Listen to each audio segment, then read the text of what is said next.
Every episode, we bring you drive reports of the cars that we drive and ride reports of the bikes that we ride. But this time, we thought we'll do things a little differently. We were invited by Mahindra for an adventure. So we went all the way to Ladakh. We drove some really hardcore SUVs. But that is not the point. We came back with some absolutely breathtaking visuals and an immersive narrative. I must stop blabbering now because I will leave you with those two things, the beautiful landscapes and the immersive narrative, because we hope by the end of the show, that is going to leave you inspired. Take a look.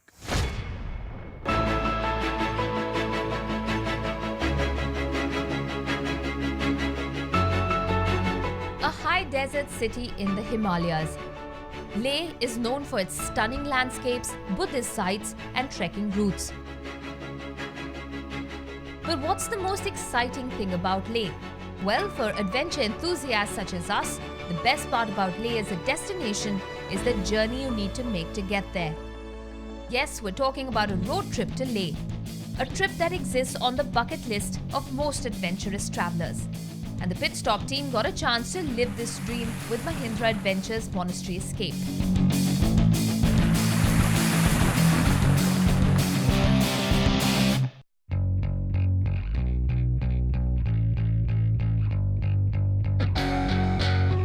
So what's the big deal about the Monastery Escape? It's an annual event that gives both Mahindra and non-Mahindra owners the chance to experience terrains en route some of the world's highest motorable roads. A convoy of more than 35 adventure enthusiasts and around 18 expedition-ready Mahindra SUVs.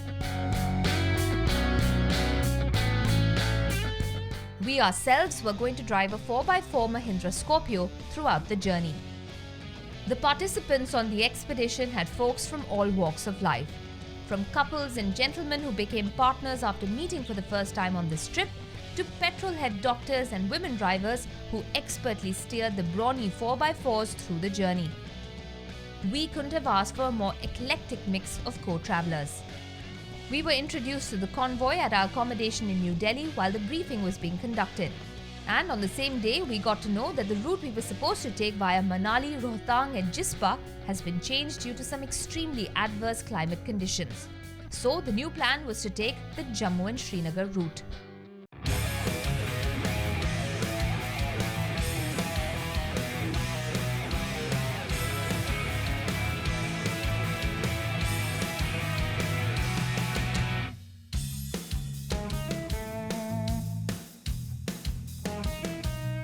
The excitement was palpable. We were ready to start early the next morning because the distance we had to cover on the first day was about 450 kilometers. Our destination was Amritsar in Punjab, and no one wanted to miss the evening visit to the Golden Temple. The roads on this route were not challenging, but we wanted to get out of the city traffic as soon as possible.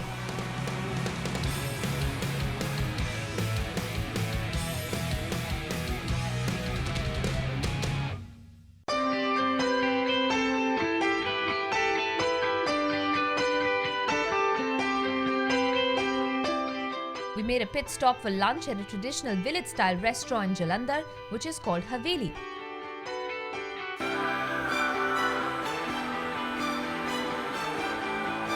Our motley bunch got to taste a variety of local dishes. We reached Amritsar in the evening, and it was the perfect time to visit the Golden Temple. Also known as the Harmandir Sahib, the Golden Temple is the holiest of Sikh shrines and a symbol of unity and universal brotherhood. The day couldn't have ended on a more spiritual note, but we went to bed with thoughts of the long ride ahead on day 2. We had to wake up before sunrise. The plan was to hit the road by 3 a.m. We were quite sure that someone would remain sleeping, but surprisingly, everyone was up before the crack of dawn. It was finally time to start our journey to the Himalayas. Driving under a sky of changing colors, we set out for Srinagar. On the second day, we had to cover more than 430 kilometers.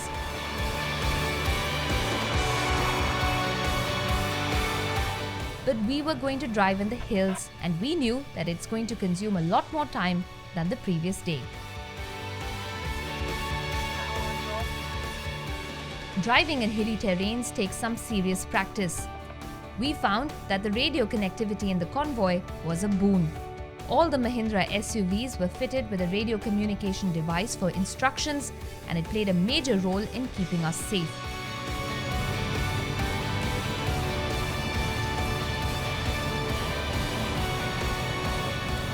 We decided to take minimum halts and managed to reach Srinagar before evening.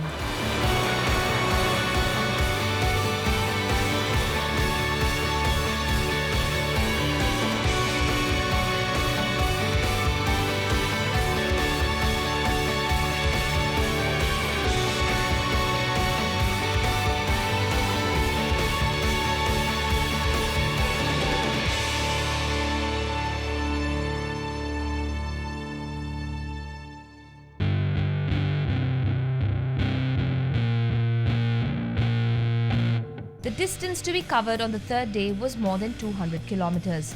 We had to reach Kargil. This route was the most challenging so far. We were going to start climbing some serious altitudes.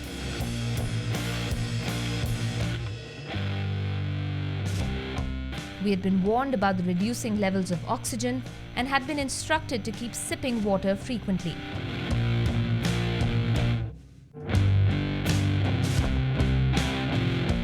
A doctor was travelling with us to handle any kind of medical emergency, and there was a service van to take care of the health of our vehicles.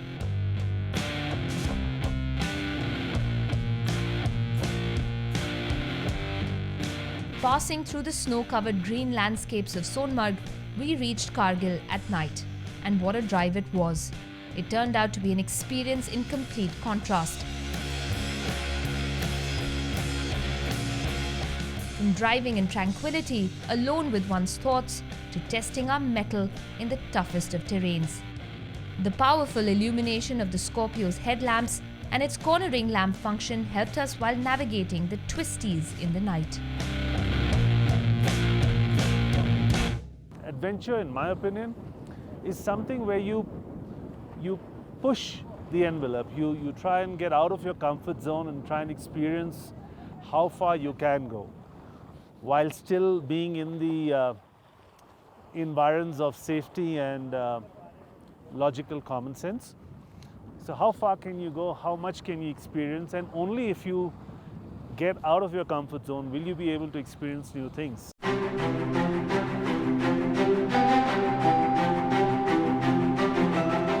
Another morning and everyone was ready to start for Leh. The distance from Kargil to Leh is around 220 kilometers. But we drove 50 kilometers in the opposite direction to visit the Dras War Memorial built on the foothills of the Tololing Hill.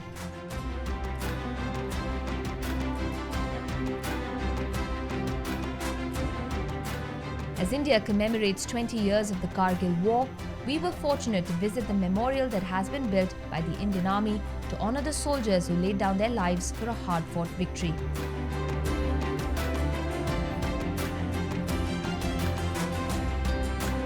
Being at this altitude seems to be making all of us hungrier than usual. We stopped for lunch by the calmly flowing river. On full bellies and not so full tanks, we started our drive to the village of Lamayuru, home to one of the oldest and largest monasteries in Ladakh.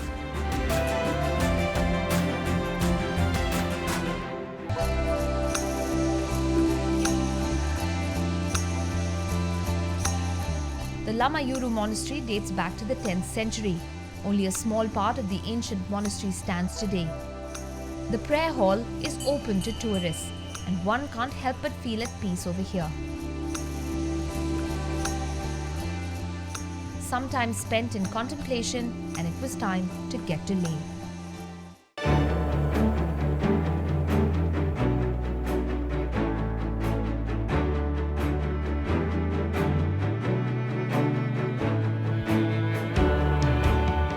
Finally, we're in Leh, and it's a rest day. Well, sort of. We had the entire day to ourselves, but when you're in Leh, you don't want to put your feet up.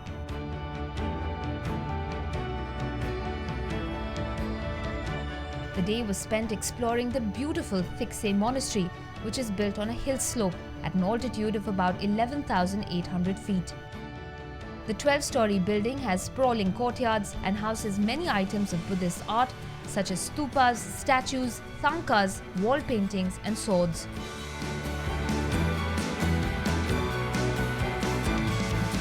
They say everyone must visit the Ladakh region at least once, and it's not hard to see why. The monasteries seem to have stood the test of time, much like the barren mountains they've been built on. The undulating valleys and the hospitable people make it an experience like no other. And clearly, we're not the only ones to think so. It's estimated that nearly 50,000 foreign tourists flocked to the city last year. And like them, we too headed to the Leh market to shop for some souvenirs. But it wasn't time to pack up just yet. In fact, our adventure was far from over. I love traveling, and Leh being a really beautiful place has always been my dream destination. I've always wanted to come here on a bike because you get a better view, but then maybe not this time. This time in a car, maybe next time on a bike.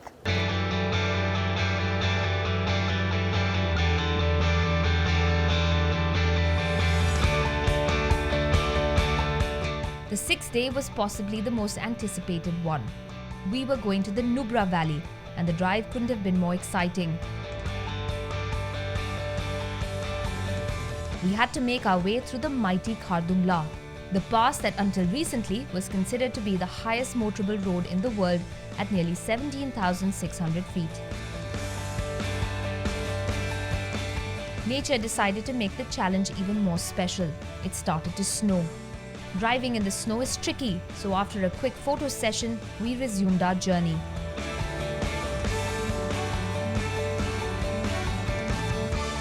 The temperature was dropping and we were at very high altitudes.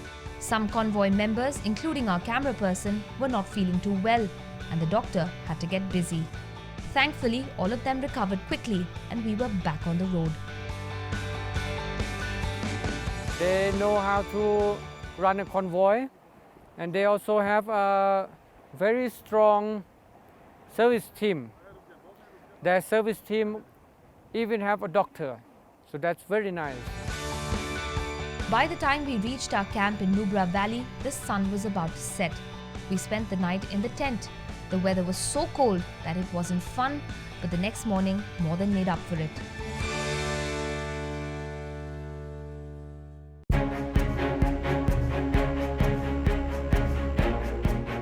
Mahindra took us for an off-roading session in the dunes of Nubra Valley. After a lesson on how to operate a vehicle in sand dunes and use of 4x4 high and 4x4 low modes of transmission, they deflated the tires of 5 to 6 SUVs to take them inside the dunes.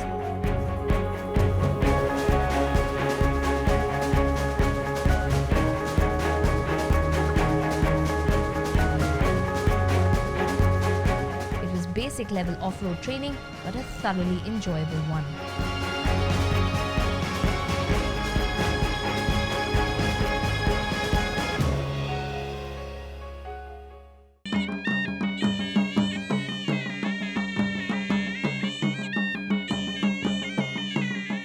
And then it was time to grab some lunch with some folk dance thrown in. Such a treat.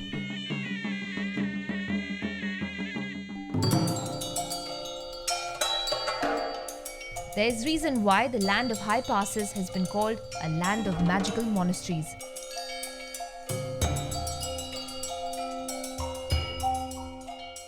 The next one we visited was the Diskit Monastery, the most popular one in the Nubra Valley. This 106-foot tall Maitreya Buddha statue facing the Shyok River attracts tourists from all over the world.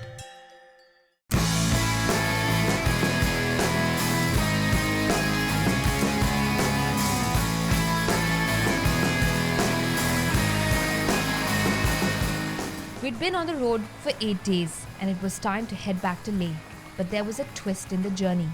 We were taking a different route. This time we were passing through the incredible Pangong Tso and Changla. Situated at a height of almost 4,350 meters above sea level, this is the world's highest saltwater lake. What makes the Pangong Lake so magical is that it appears to be changing colors. from blue to green and even red, depending on the time of the day and the weather. A sight that will remain etched in our memories forever.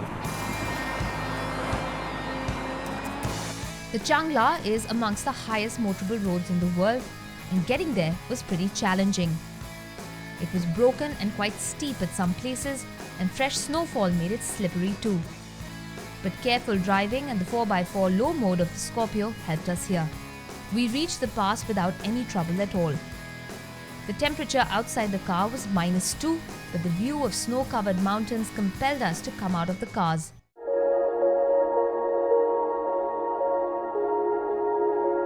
This temple at the pass has been constructed by the Indian Army. By the time we left the Changla Baba temple, the sun was settling down and we had to cover around 80 kilometers to get to Leh.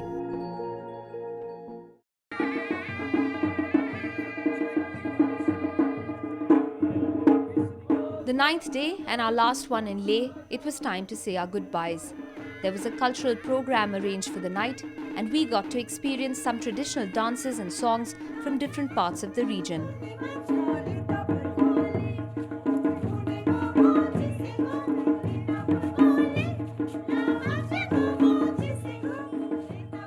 This is such a wonderful place, and the people here, all the people I've met here are so beautiful. They've become strangers to family right now.